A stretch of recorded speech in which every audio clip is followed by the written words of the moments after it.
Coming up on Mountain News this morning, UK students hosted a rally yesterday to show their solidarity with Palestine. And some officials in eastern Kentucky say the recent standoff in North Carolina reminds them far too much of the Allen ambush. Dedicated to eastern and southern Kentucky, this is WYMT Mountain News this morning. Good morning, I'm Olivia Calfee. We are coming up on 6:30 on Thursday, May 2nd. Now let's send it over to meteorologist Tim Drawbridge for a look at your forecast this morning. Good morning, Olivia. Good morning, everyone. Out to a slow start, at least outside our front door here at WYMT. It is 52. We could see the low clouds and the fog starting to form about 3:45, 4 o'clock this morning, and it's continued to play out. Temperature-wise, we're in the 50s, still clipping 60 at Lexington and at Jackson and over in Virginia at Wise, Clintwood, and Grundy in the upper 40s. Now, visibility-wise, it's not only us here in Hazard, even though, quote-unquote, the official reading is 10 miles. Harlan has dropped down to 5 miles, less than a mile as you make your way toward Middlesboro and Jacksboro, and you up at Ashland also seeing low visibility, being a report of a quarter of a mile less in spots. All right, satellite radar composite, some cloud cover issues just past midnight. They have departed to the east. High pressure's in firm control right on top of us, and that means a sunny to partly cloudy sky after we get the fog to burn off. We'll see a forecast high in Hazard today, up to 88. More about the first alert 7-day forecast. Are we this warm heading through the weekend? We'll let you know coming up in just a few moments. Olivia? Tim, thank you. University of Kentucky students say they're showing their support for Palestine in a rally on campus yesterday evening.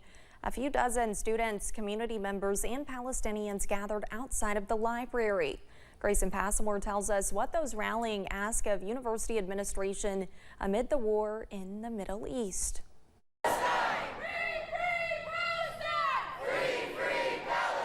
The University of Kentucky joins the growing list of college campuses to become host to demonstrators calling for a ceasefire amid the war in Gaza.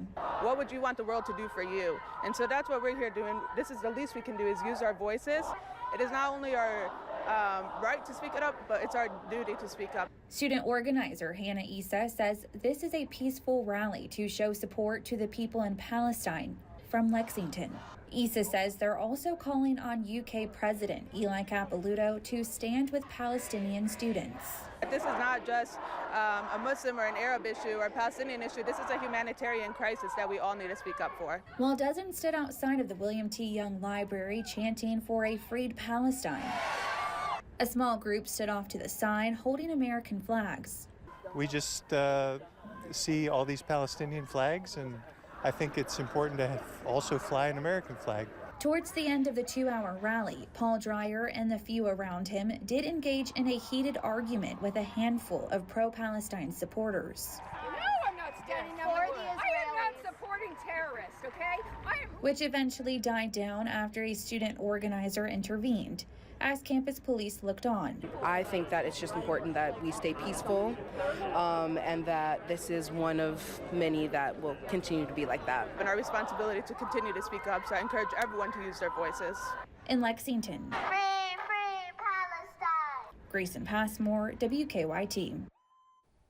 Along with asking for support from university administration, students say they also call for divestment from companies that support Israel and the war in Gaza, similar to demands made during demonstrations at other universities. The Jewish Federation of the Bluegrass tells us they stand with Jewish Federations of North America, or FJNA, regarding their statement that, quote, anti-Israel and anti-Semitic protest violate civil rights. A Leslie County woman was sentenced after pleading guilty to murder. Kiana Burton was charged with the murder of Jacqueline Lengar in 2021. Burton pleaded guilty as part of a plea agreement in March. She was sentenced to 22.5 years in prison. The Commonwealth's attorney and defense attorney both had no comment after the sentencing. Burton was taken to the Leslie County Detention Center. Don't take life for granted. Life is too short to worry about nonsense, to enjoy life, love your family, and don't sit and dwell on the nonsense. The Commonwealth's attorney and defense attorney both had no comment after the sentencing. Burton was taken to the Leslie County Detention Center. Officials in Floyd County say Monday's officer-involved shooting may have been in North Carolina, but it still hits too close to home. 4 officers were killed in the line of duty during a shootout while attempting to serve a warrant in the Charlotte area. With more officers injured, Floyd County officials say there were too many similarities between the Allen ambush that killed 3 of their officers and 1 canine in June 2022. Indescribable. You can't understand it unless you've been there and you've seen it happen. And everybody that within our law enforcement community had been there, had seen it happen. Police Chief Ross Shurtleff and Sheriff John Hunt say they want to have a presence in the area for the funerals of the fallen officers, trying to support their family in blue the way they were supported nearly 2 years ago. After months of negotiating and uncertainty, an agreement has been reached for a Southern Kentucky EMS operation. There was some concern over the future of the Somerset Pulaski County EMS. A new agreement is set to go into effect in several months. WYMT's Phil Pendleton has more on what was discussed and what is in the new plan. The cost of running an ambulance service is substantially more than it was just a few years ago. Diesel cost of ambulance has nearly doubled in the last 5 years.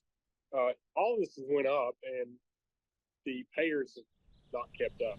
Money was part of the sticking points as city and county leaders spent months negotiating a new plan to operate the service. There were questions if ownership would change, but an agreement was found, giving employees and the community more peace of mind. Employees wanted to stay with city control and city leadership. You know, we have a really good relationship. That uncertainty was perhaps a bit burdensome. This new agreement includes more financial backing by the county, along with the city agreeing to some consultants coming in, including the work of a financial advisory board.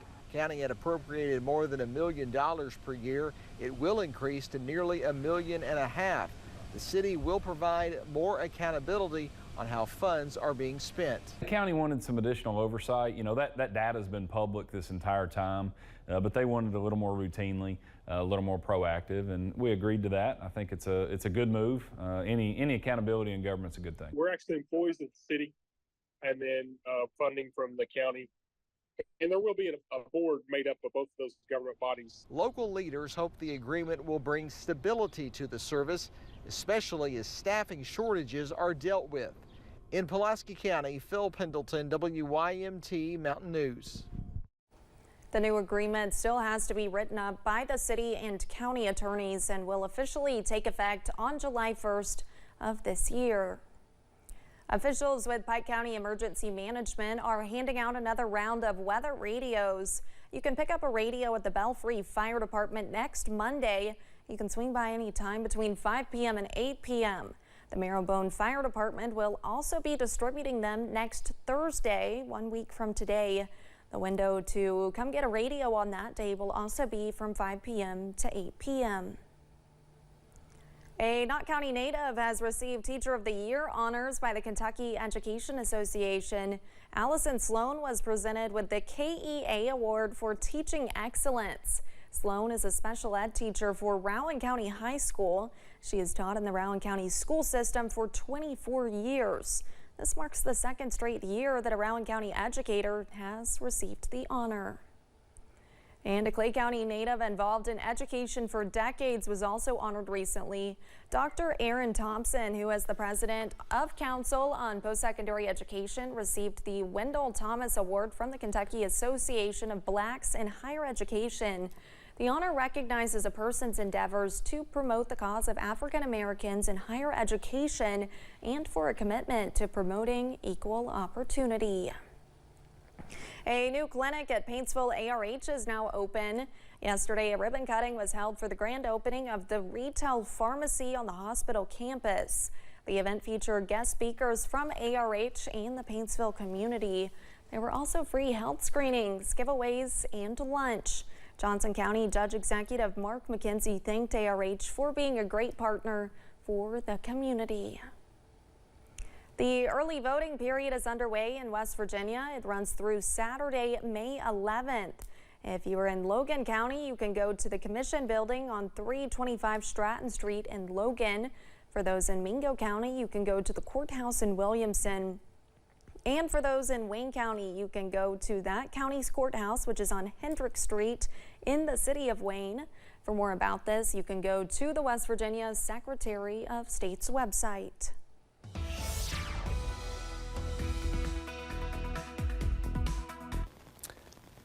A good Thursday to you. Waking up to some mild temperatures this morning. Last check at Jackson sitting at 61, 51 in Manchester. Irving, good morning to you.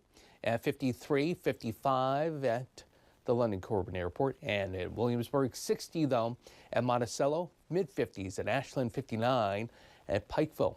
Visibility has dropped in a number of locations, just like outside our door here at WYMT. Less than a mile at Middlesboro, about a mile at Jackson, less than a mile. Pea soup thick report coming out of Ashland. Scattering of clouds just after midnight. They've quickly departed. Once they did, that's when we started to see the low clouds and fog form right on top of us. Not worried about that complex. Lost its punch, and any other moisture coming into the region today, the forward progress will be impeded, so we'll get the sweat going with the emoji cast today. Forecasting 87 in Hazzard. Will break that record high of 87 previously set in 2012. At Jackson, scattered showers and thunder showers start arriving in the second half of tomorrow and last into Derby Day on Saturday. More about the First Alert 7-day forecast in the next week coming up in a few moments. Olivia? Thanks, Tim, and thank you for joining us. The time is now 6:40. Still to come on Mountain News this morning. Select senators want to change the federal government's approach to marijuana and arrest related to possession.